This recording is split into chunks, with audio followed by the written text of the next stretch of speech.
Hello tout le monde, une autre vidéo de menu de ftour pour le mois sacré du Ramadan. Des idées simples, délicieuses, faciles à préparer, à exécuter. Je reste toujours dans la rapidité et la simplicité, mais surtout des recettes délicieuses et rafraîchissantes. Je me répète à chaque fois, je sais, mais c'est très important pour moi et pour ma modeste chaîne.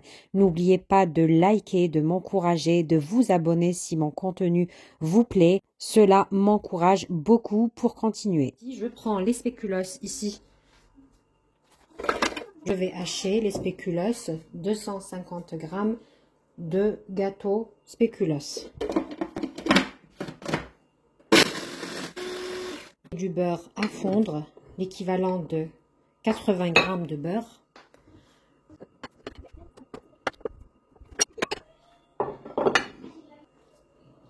Je mets les biscuits hachés dans un bol ou bien dans une assiette. Je rajoute le beurre fondu et refroidi et je mélange le tout.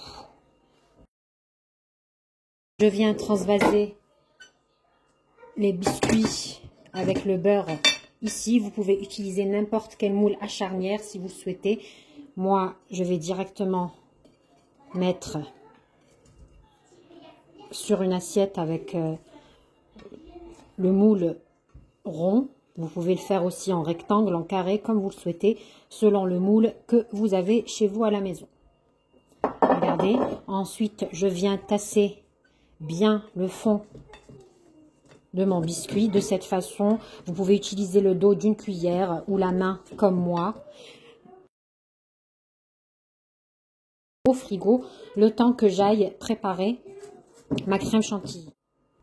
J'ai mis le bol de mon pétrin au frigo parce que maintenant il commence à faire chaud avec l'arrivée du printemps. Je vous conseille pendant le printemps et l'été de mettre le bol ou bien que vous utilisez pour monter la crème chantilly au frigo, ainsi que le fouet. Je viens mettre 40 centilitres de crème fraîche, à savoir 2 boîtes comme ceci, à 30% de matière fraîche, de matière grasse, pardon. Moi, comme ici, j'ai de la crème épaisse qui arrive bientôt à péremption, donc je ne vais pas la gaspiller, je vais l'utiliser. Ce que je vais faire, en fait, je vais mettre 20 centilitres, c'est-à-dire une boîte de crème liquide entière et 20 centilitres de crème fraîche épaisse. Je rajoute aussi une boîte de mascarpone de 250 g ici.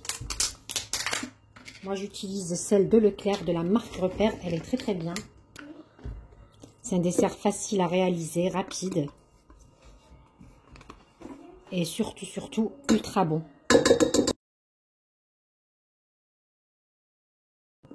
Je rajoute 2 cuillères, une cuillère à 2 cuillères à soupe de sucre glace.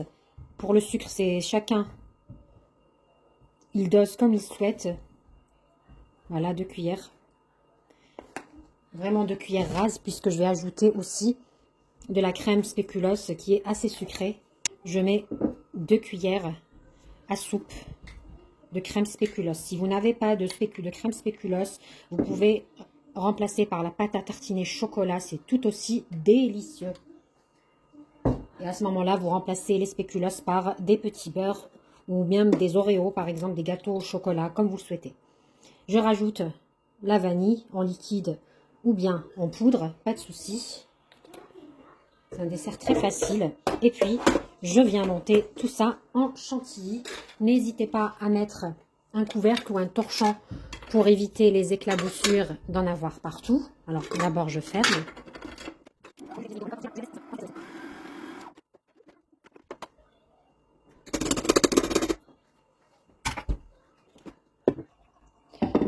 Je récupère le fond de mon gâteau du frigo. Ensuite, je viens étaler la crème mascarpone chantilly spéculoos qu'on a préparé ensemble. Regardez la texture, très bien.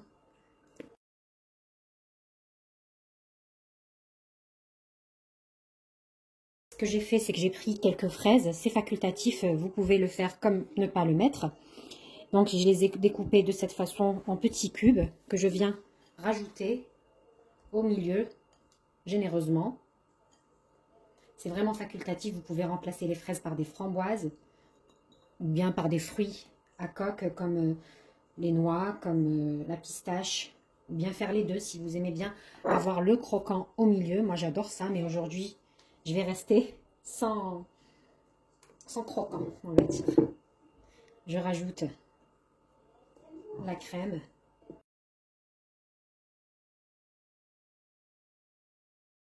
N'oubliez pas de réserver avant de hacher vos biscuits, qu'ils soient spéculoos ou petit beurre, de réserver 6 parts de gâteau de côté pour la décoration. J'ai placé au frigo minimum 2 heures. Ensuite, j'ai pris la crème spéculoos, la pâte à tartiner spéculoos que j'ai fait fondre au micro-ondes dans son bol.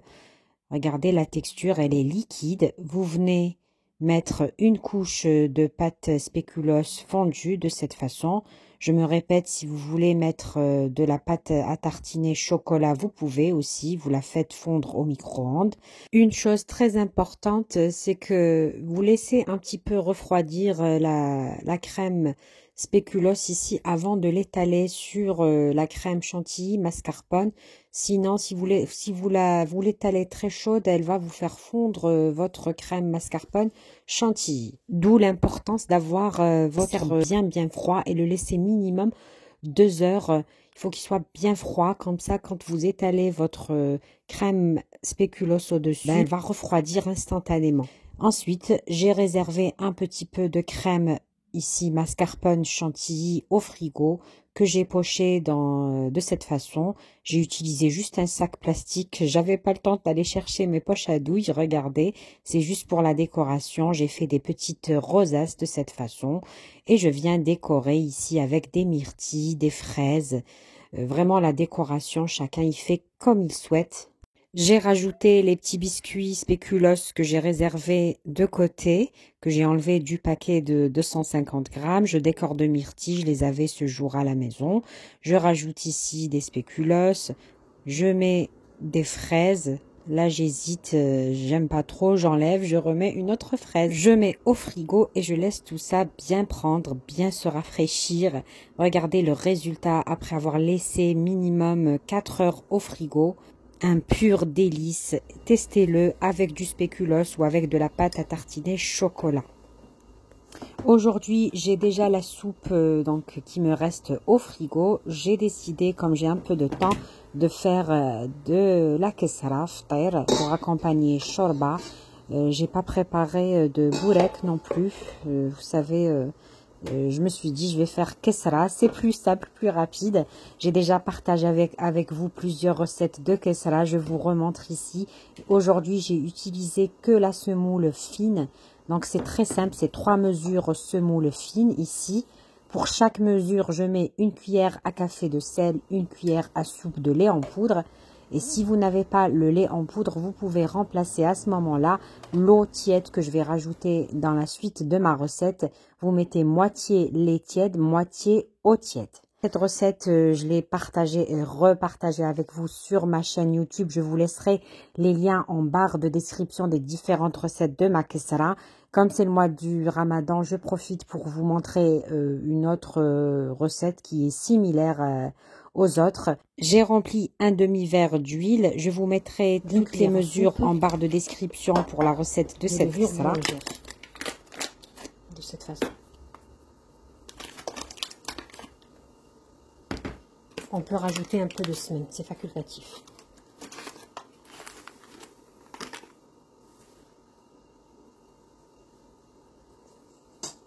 On mélange. Un verre d'huile.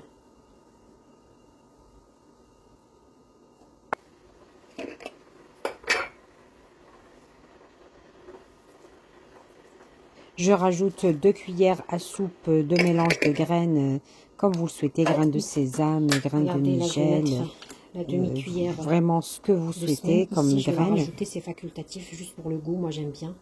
Et puis ça donne une belle texture au ftair, à la kessara.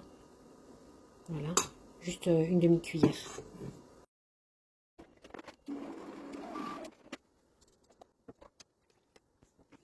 Ici, je viens mélanger au pétrin. Ensuite, je rajoute ici de l'eau tiède.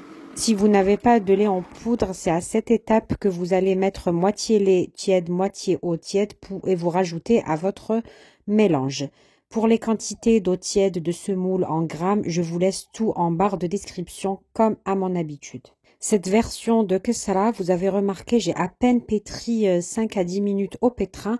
Ensuite, je viens la ramasser de cette façon. Je pétris vraiment 2 minutes à la main. C'est une version de Kessara qui n'est pas trop pétrie. Elle est tout aussi excellente, cette façon de faire aussi. Regardez, pour la quantité de semoule que j'ai utilisée aujourd'hui, je vous laisse la quantité en barre de description dans le côté ingrédients. Donc, je vais façonner 5 boules vraiment entre petites à moyennes aujourd'hui. Je vais cuire sur place 3 boules et je laisse 2 au frigo. Je peux le réserver. Donc, je peux, réserver ma pâte vraiment jusqu'à 3 jours au frigo.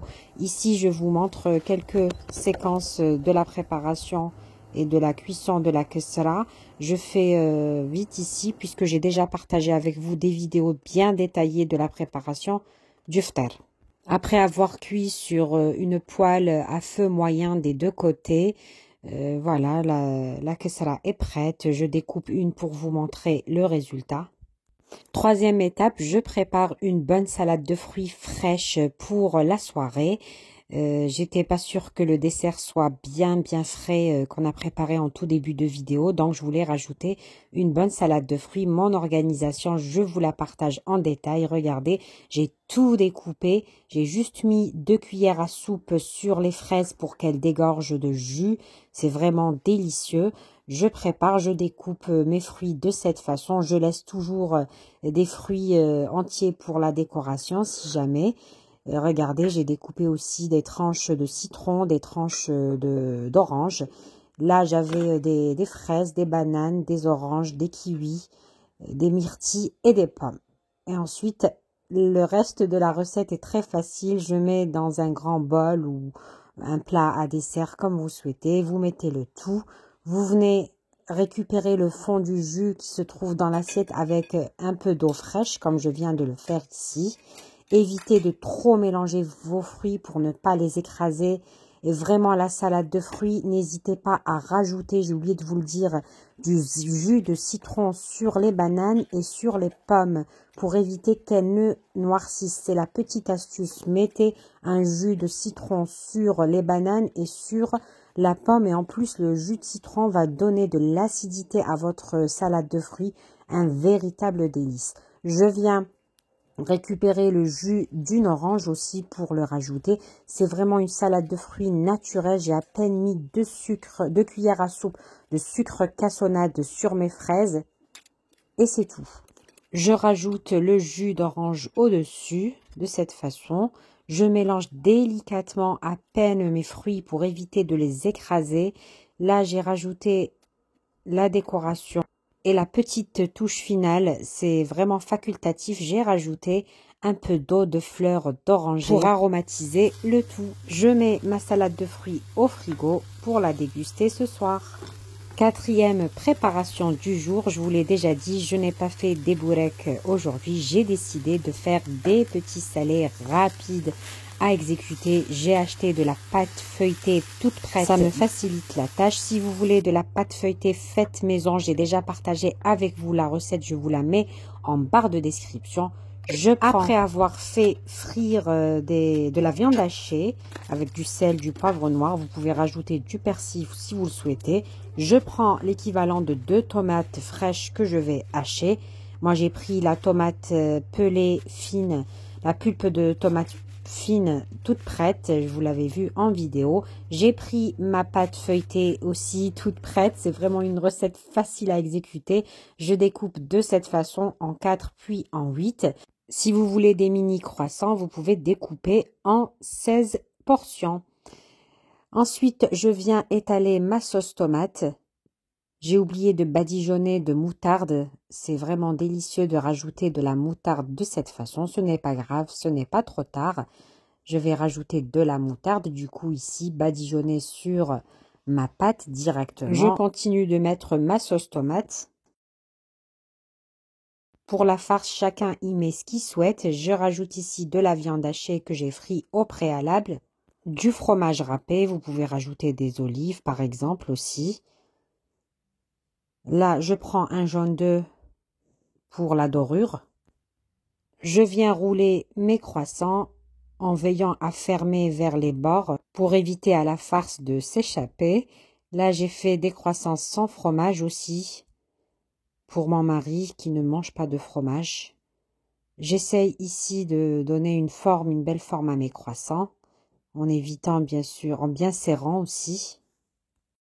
J'utilise la même feuille de la pâte feuilletée pour éviter le gaspillage. Je la garde pour la cuisson. Je mets du jaune d'œuf pour la dorure. Je décore avec une olive noire au-dessus pour changer un peu des graines. Je mets au four à 190 degrés jusqu'à ce que mes croissants soient bien dorés. Je les mets dans une assiette de présentation. Une idée de recette facile, rapide, surtout si vous n'avez pas le temps en cuisine. Pour le plat principal, j'avais encore des restes du roulé de poulet que j'ai partagé avec vous, farci à la viande hachée. Ce que j'ai fait, c'est que j'ai cuit du bourroul épais pour accompagner ce plat. Et ça m'a fait vraiment un joli plat tout neuf. Je vous montre tout ce qu'on vient de préparer ensemble pendant cette vidéo. Je commence ici par le dessert qui a bien eu le temps de refroidir au frigo. Tout est bien figé, tout est bien en place. Regardez-moi cette crème de spéculoos délicieuse avec les fraises et la crème chantilly mascarpone. Les croissants salés ici, farcis de viande hachée, sauce tomate et fromage. Le plat principal, bourroul avec le reste du tagine qu'on a déjà préparé ensemble. Je vous mets le lien en barre de description de la recette. Kessra, la salade de fruits, la fraîcheur pour apporter beaucoup de fraîcheur. Et bien sûr, j'avais de la soupe shorbat ades qui me restait et les fameux qalbelouz. Toutes ces recettes en barre de description détaillée. J'ai déjà tout partagé avec vous sur ma chaîne YouTube. N'hésitez pas à aimer, à liker, à m'encourager au quotidien. Je vous dis sahaf torkom et à très bientôt.